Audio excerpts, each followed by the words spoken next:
Hello and welcome to OpenRelay Screenside Chats episode 8. Today we are going to be talking about Massive. I know at the end of last week's episode I told you that we might be talking about ERC 721 during the next presentation, but I've had some requests for a video on Massive, so I've decided that's going to take priority. We will still do a video on ERC 721 at some point in the future, but that is not what we're getting today.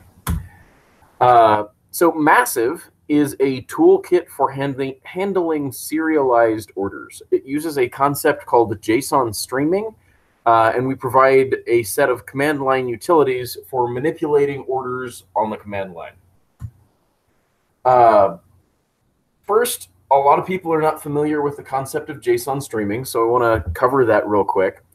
JSON streaming is a continuous stream of JSON objects. So this is not encoded as a JSON list. If you encode a list of JSON objects in a JSON list, you have to be able to fit that entire thing into memory in order to decode it. The idea behind JSON streaming is that you have an arbitrarily long stream of JSON objects where each object is handled independently and you don't have to worry about fitting the entire thing into memory at one time. In fact, using JSON streaming, depending on if you're getting your JSON stream over a network-based source, you could potentially handle a stream that is larger than the disk on the machine that you're using to process, let alone the memory on the machine that you're using to process. We'll talk about how that works as we get a little further on.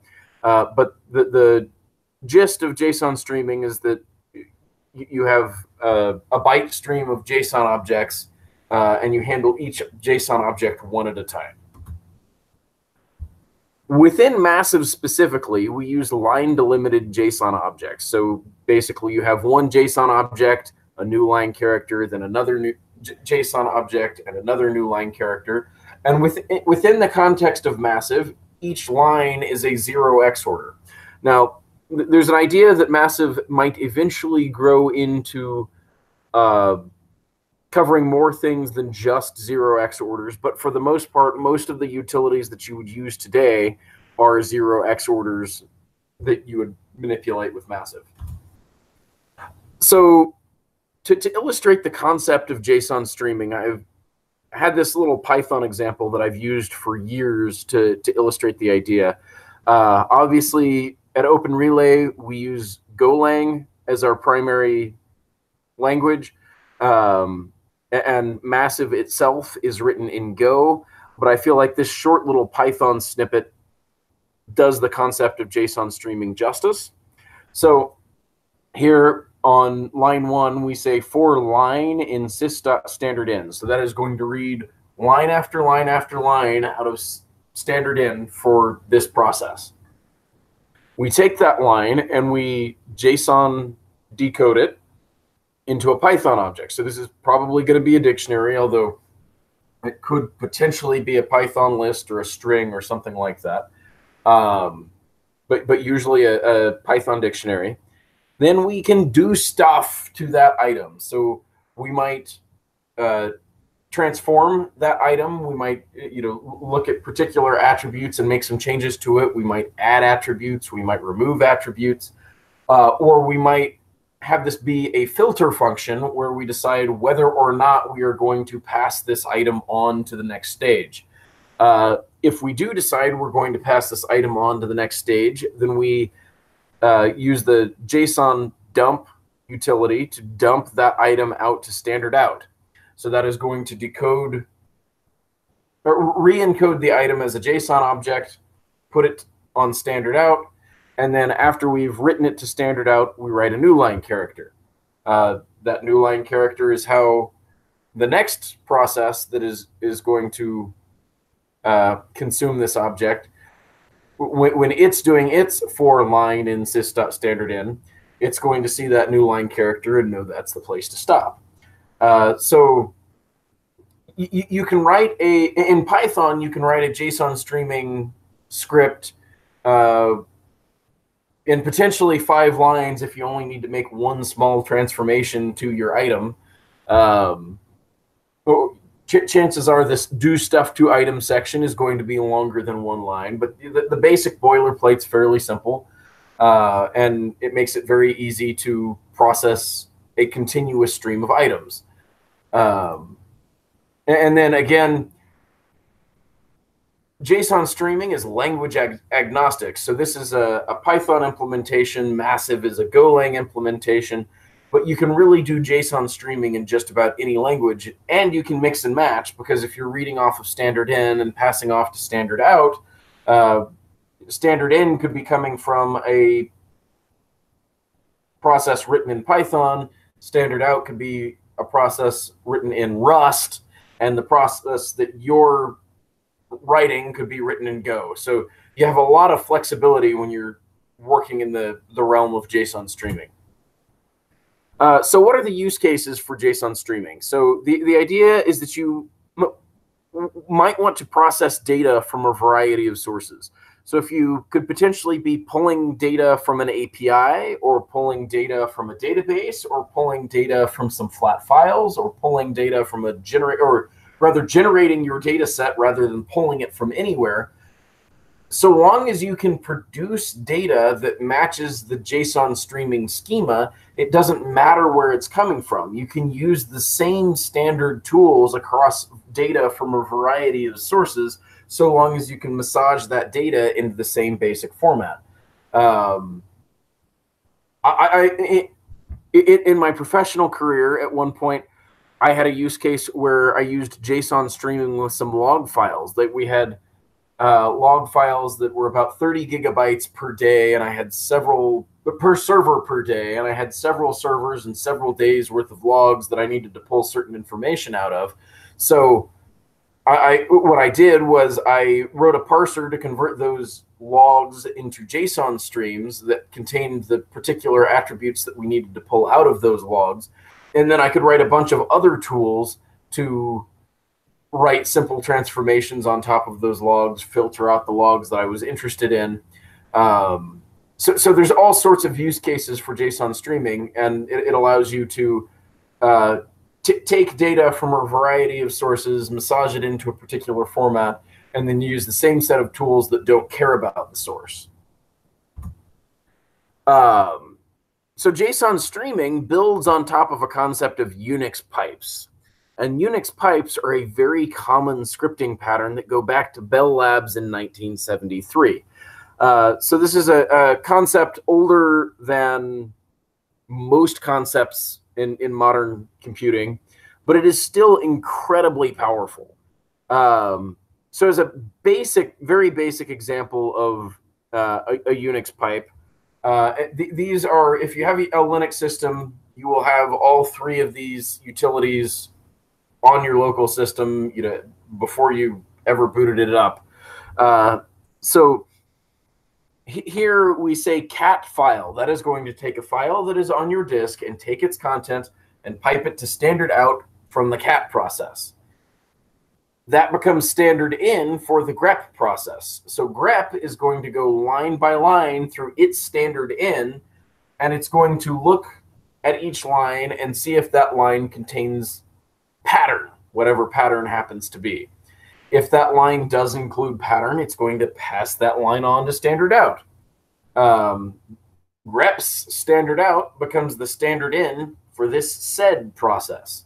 Here, sed is going to do basically a global search and replace on each line, replacing any instances of the letters A, B, C with the letters D, E, F. And here we mark it as global, so it's not going to stop the first time it finds an ABC to replace with DEF. It's going to do it every time it finds an ABC to replace with DEF. And then we redirect the standard out from sed into a file called the new file and store it back to disk. So when we run this command where we have the three different pipe stages, that creates three processes. So we have the cat process, the grep process, and the sed process. And as I said, the output from one stage is its standard out. That becomes the input to the next page, or its next stage, or its standard in. One of the neat things about this is that it becomes highly parallelized. So it's not like cat takes everything out of the file all at once and passes it on to grep, and then grep processes every line and passes the results on to sed. This is all happening in parallel. So cat is going to read things off of the disk. Grep is going to read line by line. As it pulls things from cat, it reads it, passes it on to sed. Sed is going to take one item at a time, replace any ABCs with DEF, and pass it on to new file. And all of these things are going to be happening concurrently. As I noted earlier, massive is written in Go, and Go is generally able to take good advantage of having multiple CPU cores in a fairly efficient manner. I came to JSON streaming in Python, and any given Python process is limited to one CPU core. So if you're working on a system that has, say, 16 CPU cores, and you have a Python process, it's never going to be able to use more than 1/16 of your available computing power. However, if you have several Python processes, if you have a long series of pipe stages, each one of those is going to be its own process, taking standard out from the previous process, passing that to the standard in of the next process. And each one of those could potentially use an entire CPU core. So that allows you to, in some use cases, make better utilization of your system's resources. So getting on to the specifics of massive, here is what a massive message looks like. And it's important to note that a massive message has to be one line because we're iterating line by line and processing the JSON on each line. For the purposes of being able to read this, I have exploded it out into multiple lines with nice indentation. But the basics of a massive message, and this is for 0x version 2, you have the maker address. So this is the person who has signed this order and made it available to be filled. You have the taker address. So the maker might have designated a specific account who can fill this order. Otherwise, it's going to be open to anybody. And in this case, this order is open for anybody to fill. Then we have the maker asset data. So the maker asset data is prefixed with the asset type. So that's going to be the first 4 bytes there, followed by the address of the token.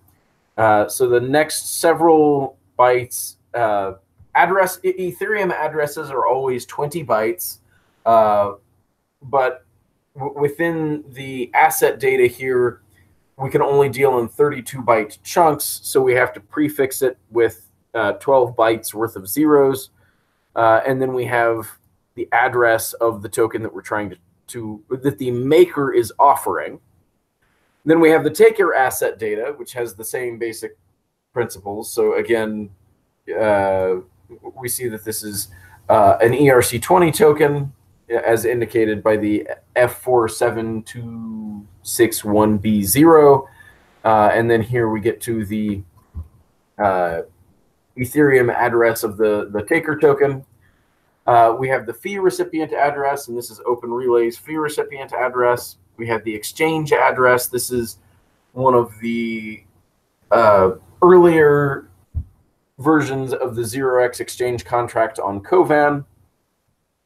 The sender address in 0x version 2, an order can specify that only a specific account is allowed to send this to the 0x exchange contract, and that might be different than the taker, because under certain circumstances, an order can be filled, or can be submitted by somebody who is not either the maker or the taker.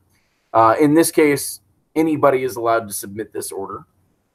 We have the maker asset amount, so how many units of the maker asset are being offered by the maker, and the taker asset amount, so how many units of the taker asset are being required by the taker, by the maker. We have a maker fee of 0 and a taker fee of 2 with a whole bunch of zeros after it. In this case, so that's going to be paid in ZRX. In this case, the maker has decided to shift all of the fees onto the taker. Within most relayers will dictate that the maker fee has to be a certain amount and the taker fee has to be a certain amount. But at OpenRelay, we only care that the maker fee plus the taker fee equals our required amount. In this case, it's 0.2 ZRX, so that's probably 16 zeros over here. And then an expiration timestamp in seconds. So this is a Unix timestamp for the time that the order will expire. A salt, and then a cryptographic signature telling us how we can verify that this order was in fact signed by the maker up here. Again, all of this would be on one line if this were an actual massive message, but these are the components that an actual massive message has. So there are several different types of massive tools. Massive tools can be either a source, and that's something that's going to generate messages. They can be pipes, which are going to consume and produce massive messages. So presumably they are consuming a message, making some small transformation to it, and then producing a message on standard out. They might also be filters. So it might be something where it's not producing a message for everything it reads in. Like grep is a filtering tool that reads line by line and reads in more lines than it puts out. Finally, we have syncs, which consume massive messages, and they will generally write it off somewhere like a database or an API or some sort of archival file. On the command line, this would look something like this. So we have massive 0x source, piped to massive 0x pipe, piped to another massive 0x pipe, piped to a massive 0x sync. We don't actually have commands called source, pipe, and sync. These are just examples of how the massive command line would work. Essentially, when you're reading this, massive is the command line utility that your operating system would have to find. Massive has multiple different subcommands. Right now it has 0x and eth for pulling some information out of the Ethereum blockchain. But most of the utilities that you would be using are in the 0x subcommand. And then there's additional subcommands within the 0x namespace of the massive pipeline. So the most common source that you would use, unless you're just catting an existing list of orders into massive, the most likely source that you would use is a CSV file. So massive can take a CSV file as input. The CSV file should have headers that correspond to the items in the JSON object that we looked at a few minutes ago. These headers can correspond to as many or as few of those items as you care to, and then they can be filled in further by subsequent massive pipe stages. So in this case, we have two records. So this is going to trade, I believe it's the maker token on Kovan for the WETH token on Kovan. And we specify the amount of each token that we want to offer and request and trade. And here we would have two orders. So this is going to produce two line delimited massive 0x orders that would be passed through each pipe stage. Some potential alternative sources, and the CSV file source is the only one we actually have implemented today. But you could have a source that pulled from a standard relayer API. So it could potentially query a standard relayer, pull a bunch of orders out of its order book, and then pipe them through a massive pipe stage. Beyond that, you might have a database utility. So if you had an instance of OpenRelay and you wanted to pull stuff out of its database, you might be able to get some efficiency gains by having a massive pipe stage that talks directly to the database rather than having it go through the search API. Beyond that, you could write arbitrary scripts in arbitrary languages that would generate 0x orders for you. As I noted earlier, one of the really valuable parts of using JSON streaming is that just about every language out there has a JSON library, and you can use arbitrary tools to generate the JSON objects that can be then passed through additional massive pipes. As an example, if you were looking to do some automated trading, you might do a whole bunch of stuff in, say, a C# application where you're monitoring a bunch of different sources, and then you pipe out the 0x orders that you would like to trade based on whatever information you've pulled together in your C# application. Then you could pipe that into a massive application, and it could deal with it so long as your JSON is formatted correctly and you have the fields that a massive order is expected to have. So really, in terms of what the sources can be, eventually I would like to have massive include a standard relay or API implementation and maybe an OpenRelay database implementation. But it's really quite open-ended in terms of what the community could do in terms of generating messages from arbitrary other scripts. The next type of massive tool we have is pipes. So these are the pipes that exist within the massive toolkit. We have an expiration pipe that allows you to set the expiration date on each order as it passes through the pipe. We have a get fees pipe that will, as it consumes each order from standard in, it will make an API call out to a standard relayer that has been specified at the command line. And it will set the fees on that order based on what the standard relayer responds with. The next item that we have is to set exchange. So you may want to set an order to be traded on the Ropsten exchange or the Kovan exchange or the mainnet exchange. You can pass those through the set exchange command, and it will set the exchange attribute, which has several flags depending on which exchange you want to set it to, or you can specify specifically an exchange address if the set exchange command doesn't support the exchange that you want to trade on. Next, we have the set salt subcommand. This sets the salt on the order, and you can decide whether you want it to be a random number, the current timestamp, or a specific value that you specify.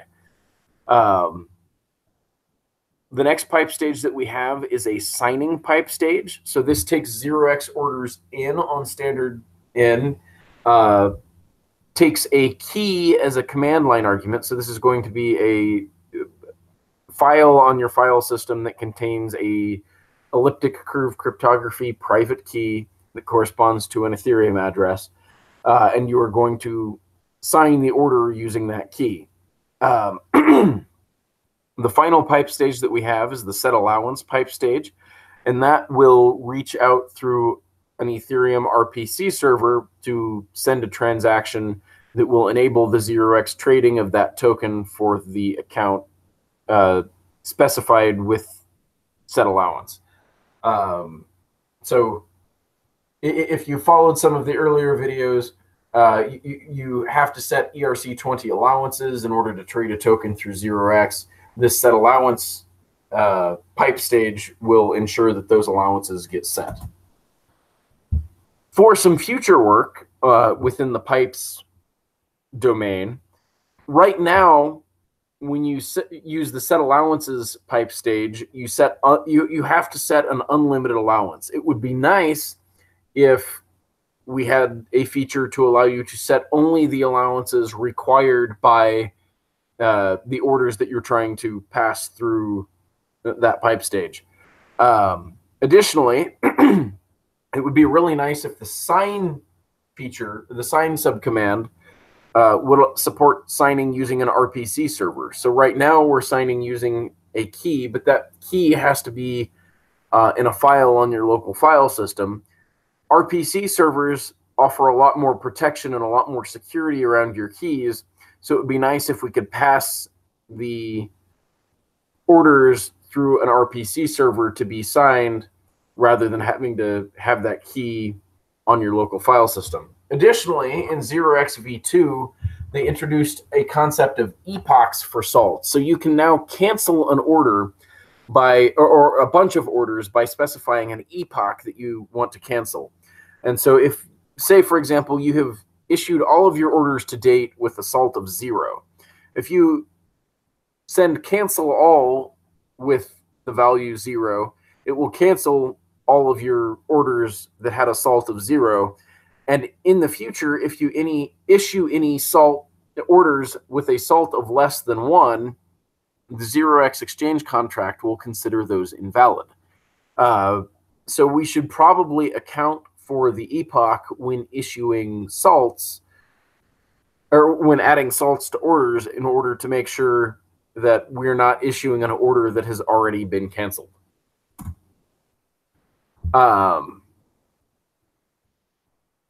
So for a complete example of what a 0x massive pipeline would look like,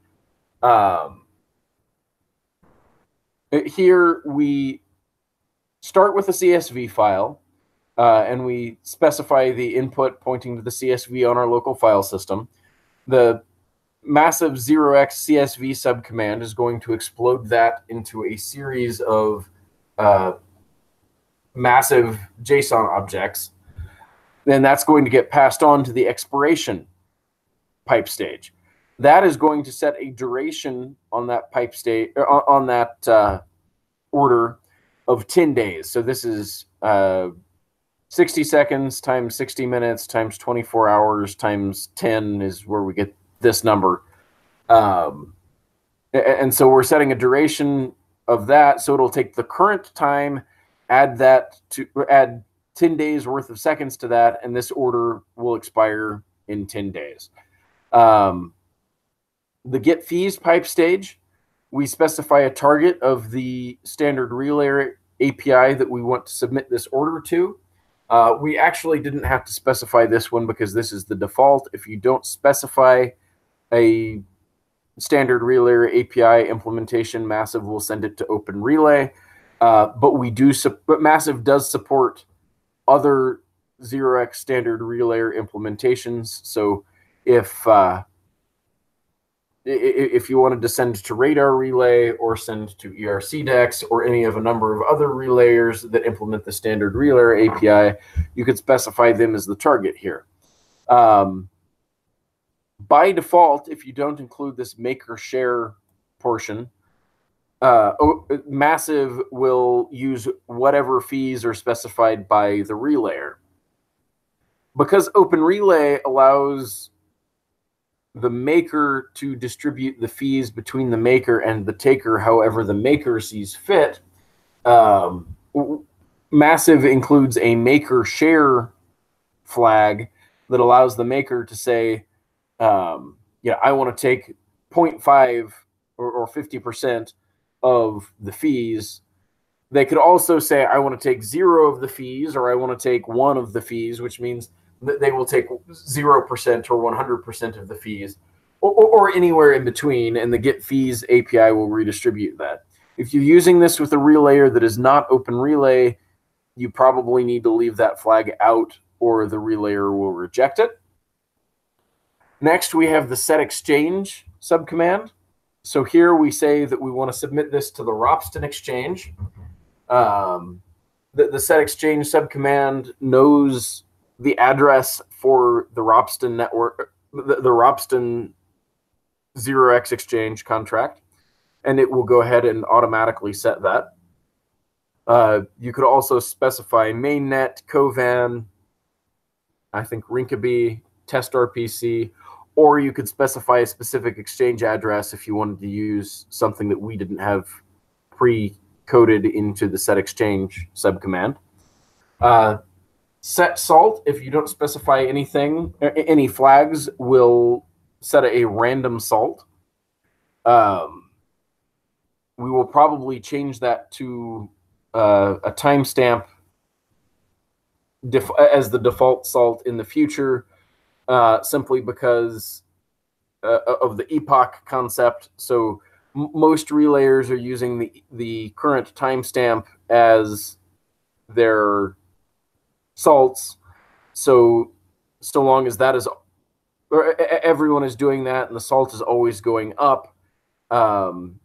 If we set the salt to the current timestamp, it should never be something that's already been canceled.